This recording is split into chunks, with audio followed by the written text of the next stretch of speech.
Legenda Lubuk Sendawali. Kisah dari Provinsi Lampung. Kalianda merupakan nama sebuah kecamatan di Kabupaten Lampung Selatan, Provinsi Lampung. Kalianda memiliki banyak objek wisata pantai yang indah.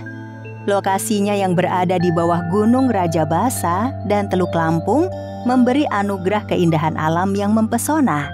Seperti daerah di Nusantara lainnya, Kalianda juga memiliki legenda yang terkenal bernama Lubuk Sendawali. Dahulu kala, di Kalianda hiduplah dua kakak beradik yatim piatu. Kakaknya bernama Genta dan adiknya bernama Nurma. Sepeninggal kedua orang tuanya, mereka bingung bagaimana melanjutkan kehidupan. Beruntung, tetangga mereka baik hati mau menolong mengolah tanaman padi. Untuk lauk makan setiap hari, Genta mencari ikan di sungai dan membakarnya. Nurma senang sekali makan ikan bakar. Selain mencari ikan, Genta juga memikat burung punai di pohon yang berbuah. Pikat terbuat dari getah pohon nangka. Pikat yang menempel pada sayap burung punai jadi lengket dan mudah untuk menangkapnya. Abang masih ingat tempat ayah memikat burung punai? Tentu saja, abang selalu ingat. Suatu kali, ketika Genta memikat burung, ada kejadian aneh. Tidak ada satupun burung yang menempel pada pikat yang ia pasang. Kemana perginya burung-burung itu? Kenapa sepi sekali?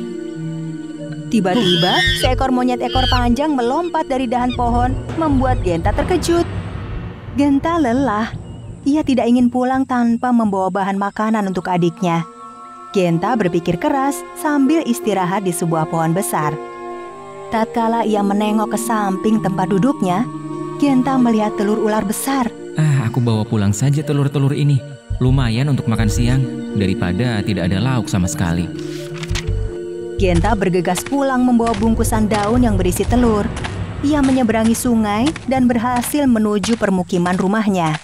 Nurma, lihat apa yang abang bawa. Apa itu, Bang? Buka saja. Ini kan telur ular. Abang mau makan ini? Iya, Nurma. Maafkan abang ya. Hari ini tidak berhasil memikat burung. Meski berat hati, Nurma tetap memasak telur ular.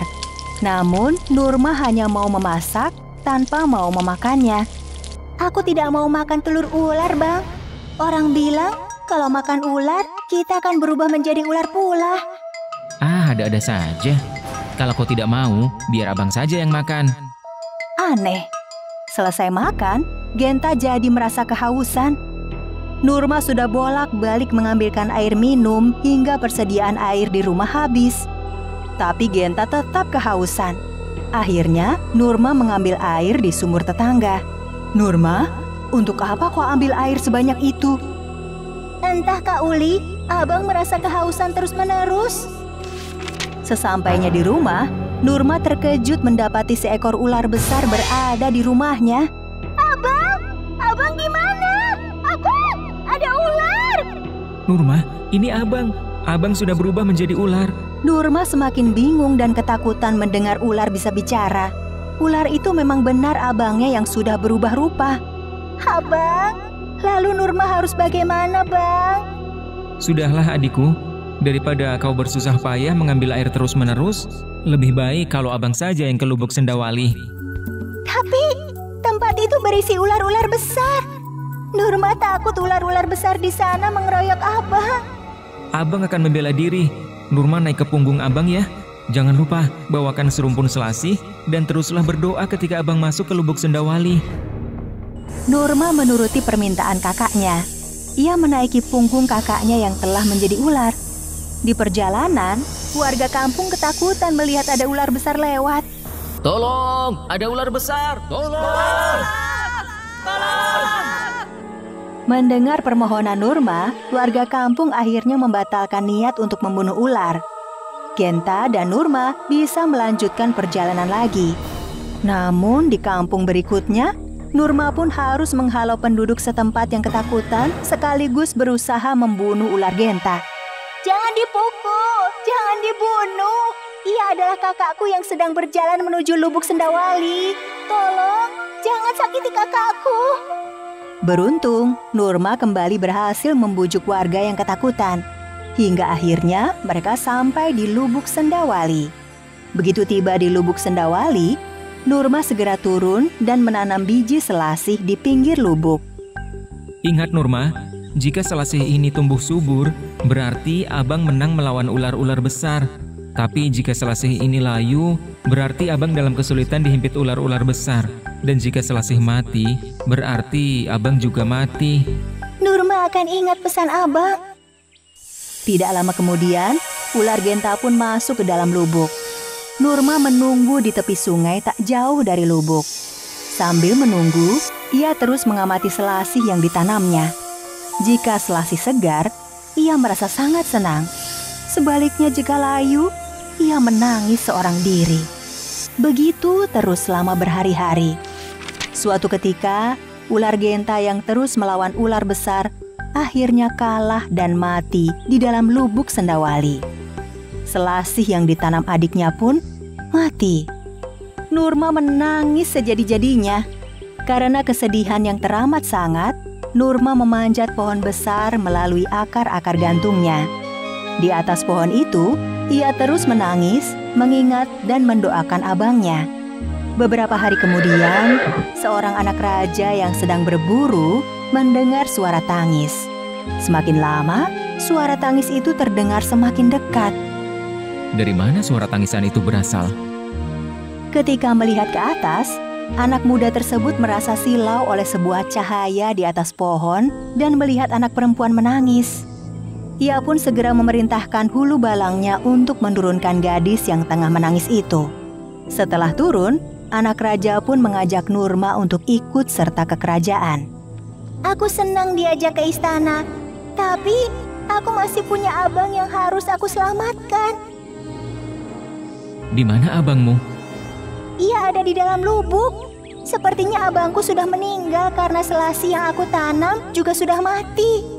Tenanglah, aku akan menolong abangmu. Pemuda tersebut memanggil ketujuh anjingnya yang memiliki kekuatan ajaib untuk menyedot air dari lubuk. Tidak lama kemudian, air dalam lubuk menyusut. Terlihatlah di dalam lubuk itu ular-ular yang hidup di dalamnya. Yang mana abangmu? Abangku tidak ada. Ia sudah mati dan berada di dasar lubuk. Rupanya, tidak hanya anjingnya yang memiliki kekuatan ajaib. Anak raja juga memiliki ilmu sakti untuk mengembalikan orang yang sudah meninggal dengan menggunakan 7 batang lidi sakti. Anak raja membalik-balik ular yang ada di lubuk sampai akhirnya ia menemukan abang dari gadis tersebut yang sudah meninggal. Anak raja memukulkan ke-7 lidinya pada tubuh ular dengan membaca mantra dan memohon pertolongan kepada Tuhan. Tuhan mengabulkan permohonan anak raja. Abang dari gadis tersebut hidup kembali seperti semula. Betapa bahagianya Nurma melihat abangnya hidup kembali. Mereka mengucapkan terima kasih berulang-ulang pada si anak raja. Melihat kakak beradik saling berpelukan, anak raja semakin iba. Ia mengajak kedua kakak beradik itu untuk tinggal di istana kerajaan. Sementara itu, raja dan permaisuri cemas menunggu kepulangan anaknya. Dari kejauhan, mereka melihat kedatangan anak bersama rombongannya. Anakku, lama sekali kau berburu. Apakah kau dapat hasil buruan? Tidak, Ayahanda. Hamba justru bertemu dua kakak beradik ini. Mereka membutuhkan pertolongan ketika beradu di Lubuk Sendawali, dan aku berhasil menolongnya. Jika Ayahanda berkenan, bolehkah mereka tinggal di sini? Melihat Genta dan Nurma, raja pun mengizinkan mereka tinggal di istana. Tinggallah di sini. Mudah-mudahan kalian berdua senang tinggal bersama kami. Sejak saat itu, kedua kakak beradik tersebut hidup bersama di istana kerajaan. Seolah membawa keberuntungan, semenjak kedatangan mereka berdua, kerajaan semakin makmur dan sejahtera. Tidak berapa lama, ketika Nurma beranjak dewasa, anak raja pun meminangnya. Melihat budi baik Nurma dan ketulusan anaknya, raja pun merestui pernikahan keduanya. Maka, digelarlah pesta pernikahan keduanya selama 7 hari 7 malam yang dihadiri seluruh rakyat kerajaan dengan hidangan yang mewah. Semua yang hadir pun turut bahagia menyaksikan pernikahan anak raja dan Nurma. Akhirnya, dua kakak beradik hidup bahagia. Kisah Kambing, Harimau, dan Beruang dari Provinsi Lampung. Pada zaman dahulu kala, hiduplah seorang raja yang menguasai sebuah kerajaan di daerah Lampung. Sang raja memiliki peliharaan 2 ekor kambing, yaitu induk dan anaknya. Sebelum melanjutkan cerita sang raja dan kambing, mari kita lihat dahulu di manakah letak daerah Lampung. Di Pulau Sumatera, pada bagian ujung selatan, terdapat sebuah provinsi yang dikenal dengan nama Provinsi Lampung. Provinsi yang memiliki makanan khas seruit ini beribu kota di Bandar Lampung. Sang raja hampir setiap hari menyempatkan dirinya bersantai sambil ditemani 2 ekor kambingnya. Sang raja sangat gembira menyaksikan induk dan anak kambing tersebut menjadi gemuk karena memakan rumput di taman istana. Suatu ketika, musim kemarau panjang melanda kerajaan tersebut. Sawah-sawah menjadi gagal panen, sungai mengering, dan banyak ternak yang mati. Padahal, jauh-jauh sang raja sudah merencanakan akan mengadakan pesta pernikahan putranya dengan seorang putri bangsawan dari negeri seberang. Musim kemarau yang berkepanjangan sangat meresahkan sang raja. Karena itulah, suatu malam sang raja memanggil semua kerabatnya untuk membicarakan rencana pernikahan yang terganggu oleh musim kemarau. Padahal pesta pernikahan putraku tinggal sebulan lagi. Sedangkan musim kemarau ini membuat kita kesulitan menyediakan daging dan makanan mewah lainnya. Sementara itu, ketika raja sedang berbicara dengan para kerabatnya, anak kambing yang sedang memakan rumput yang sudah menguning itu tidak sengaja mendengar pembicaraan mereka. Jika memang kita kesulitan menyediakan daging, maka aku punya 2 ekor kambing yang lumayan gemuk. Nanti kita sembelih saja 2 ekor kambing itu sebagai hidangan untuk para tamu. Anak kambing yang mendengar pembicaraan tersebut terkejut bukan kepalang. Apa? Aku sama ibuku mau disembelih raja. Wah, bahaya ini. Bu, ibu, bangun bu, gawat ini. Apanya yang gawat? Aku tadi mendengar raja sedang berbicara dengan kerabatnya. Terus? Raja mau mengadakan pesta pernikahan putranya, tapi kesulitan menyediakan daging karena kemarau. Terus? Raja akhirnya memutuskan untuk menyembelih kita sebagai daging untuk pesta pernikahan. Hah? Apa? Waduh, masa tega sih sang raja menyembelih kita? Aha, kita harus segera melarikan diri dari istana malam ini juga. Malam itu juga, induk kambing dan anaknya memutuskan segera melarikan diri dari istana. Tetapi, bagaimana cara mereka melarikan diri? Sementara ada 2 prajurit yang sedang menjaga gerbang istana. Hei, siapa kamu? Ada urusan apa berkeliaran di malam hari? Sosok berjubah hitam yang tertutup wajahnya dari kaki hingga ujung kepala itu tidak menjawab. Namun, secari kertas tiba-tiba keluar dari balik jubah, disodorkan kepada prajurit penjaga. Prajurit penjaga gerbang istana itu pun segera membacanya. Hei, apa isinya? Dari tadi terus? Aku belum ikut kejar paket A, jadi tidak tahu isinya apa. Bikin malu korps prajurit istana. Sini, biar aku yang baca.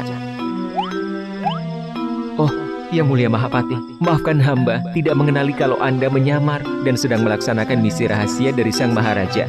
Maafkan hamba. 2 prajurit penjaga sambil membungkuk hormat membuka gerbang istana. Sosok berjubah itu pun berjalan melewati gerbang istana. 2 prajurit gerbang masih memandangi dengan aneh sosok berjubah yang mereka kira sebagai Mahapati kerajaan. Setelah sosok berjubah tersebut berjalan agak jauh, 2 prajurit penjaga itu pun kembali menutup gerbang istana. Ternyata sosok tersebut adalah induk kambing dan anaknya. Akhirnya kita lolos. Syukurlah, kita tidak jadi disembelih Maharaja. Sepertinya mereka berhasil mengelabui 2 prajurit penjaga gerbang istana. Belum lama induk kambing dan anaknya mengambil nafas lega mereka dikejutkan oleh suara genta dari dalam istana. Kegembiraan induk kambing dan anaknya ternyata tidak berlangsung lama. Para prajurit istana ternyata sudah mengetahui kalau kambing sang raja telah hilang. Tanpa membuang waktu, induk kambing dan anaknya lari sekencang-kencangnya menuju hutan lebat di depan mereka. Induk kambing dan anaknya berlari sangat kencang masuk ke dalam hutan nan lebat. Mereka terus berlari masuk jauh ke dalam hutan dan akhirnya berhenti di sebuah gua yang kosong. Sepertinya kita sudah aman. Kita bisa menggunakan gua ini sebagai tempat beristirahat. Iya, Bu. Aku juga sudah sangat lelah. Aku sudah tidak kuat berlari lagi.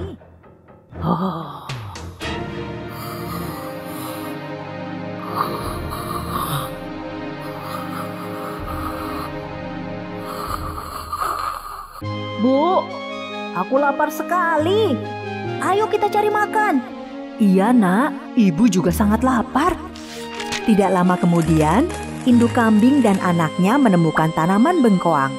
Mereka sangat lahap memakan buah bengkoang yang berserakan di tanah. Saking lahapnya memakan buah bengkoang itu, induk kambing dan anaknya tidak menyadari kedatangan seekor harimau. Hai, sedang apa kalian? Makan bengkoang. Ternyata tidak jauh dari tempat itu ada seekor beruang yang masih tidur. Beruang itu terkejut mendengar ada suara yang berbunyi seperti makan beruang. Beruang pun ketakutan dan bersembunyi di balik batu sambil mengintip ke arah harimau. Harimau? Siapa yang sedang makan beruang? Aduh, itu kambing. Mereka tidak sedang makan beruang. Jangan bohong. Aku belum pernah bertemu kambing. Dasar beruang tukang tidur. Kambing itu termasuk hewan herbivora atau pemakan tumbuh-tumbuhan. Nah, sedangkan kita ini termasuk hewan karnivora atau pemakan daging. Jadi, mana mungkin ada kambing makan beruang? Ya. Aku tahu kamu satu-satunya hewan di hutan ini yang pernah masuk universitas. Tapi kamu menyalahgunakan ilmumu untuk menipu hewan-hewan lainnya. Jadi, mana mungkin aku percaya apa yang baru saja kamu katakan? Kalau tidak percaya, lihat saja sendiri. Sebenarnya aku penasaran hewan seperti apa sih kambing itu? Aku mau bertemu dengannya, asal kamu mau menemaniku. Iya, sudah lihat sana. Kambing-kambing itu ada di balik semak-semak itu. Tapi reputasimu sebagai penipu ulung di hutan ini membuatku khawatir. Jangan-jangan nanti kamu lari dan aku dimakan kambing. Hehehe, begini saja. Kita ikatkan ekor kita satu sama lain. Jadi kamu tidak bisa lari meninggalkanku. Hehehe. Iya, terserah kamulah. Nih, kamu yang ikat. Beruang pun segera mengikatkan ekornya ke ekor harimau. Dengan ekor terikat satu sama lainnya, beruang dan harimau berjalan mendekati semak-semak. Namun, beruang sepertinya masih menyimpan rasa takut karena seumur hidupnya belum pernah bertemu kambing. Baik beruang maupun harimau tidak menyadari kalau sedari tadi induk kambing dan anaknya mendengarkan pembicaraan mereka.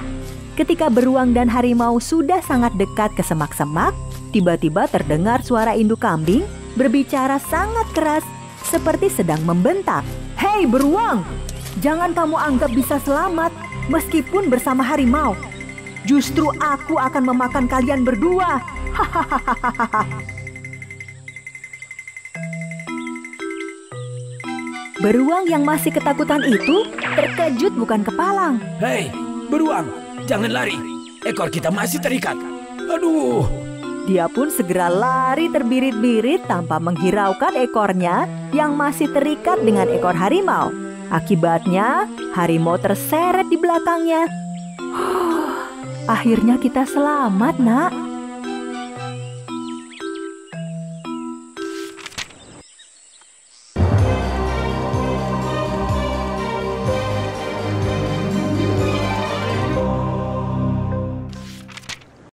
Kisah Sidang Belawang. Cerita dari Provinsi Lampung. Tersebutlah seorang pemuda yang bernama Sidang Belawang yang suatu hari menemukan sebuah selendang berwarna biru di sebuah sungai. Kisah tentang Sidang Belawang ini merupakan cerita rakyat yang berasal dari Provinsi Lampung. Cerita rakyat ini masih dikenal hingga sekarang dan dikenalkan secara turun-temurun oleh masyarakat di Provinsi Lampung. Alkisah, ada seorang raja yang memiliki 5 orang istri. Dan hanya istri kelima yang memiliki anak dan diberi nama Sidang Belawang. Hal itu tentu saja membuat istri-istri lainnya menjadi dengki. Dengan berbagai tipu muslihat, istri kelima raja dan bayinya berhasil diasingkan jauh dari istana. Hanya dengan bayinya yang masih kecil, istri yang dibuang itu pun menempati sebuah gubuk di kampung kecil dekat hutan. Tidak terasa waktu terus berlalu. Bayi Sidang Belawang pun sudah tumbuh menjadi pemuda yang gagah. Setiap hari, dia pergi ke sungai memancing ikan untuk lauk pauk. Sayangnya, usia ibu Sidang Belawang yang semakin lanjut membuatnya jatuh sakit dan akhirnya wafat. Sidang Belawang pun sedih tidak terkira ditinggal ibunya.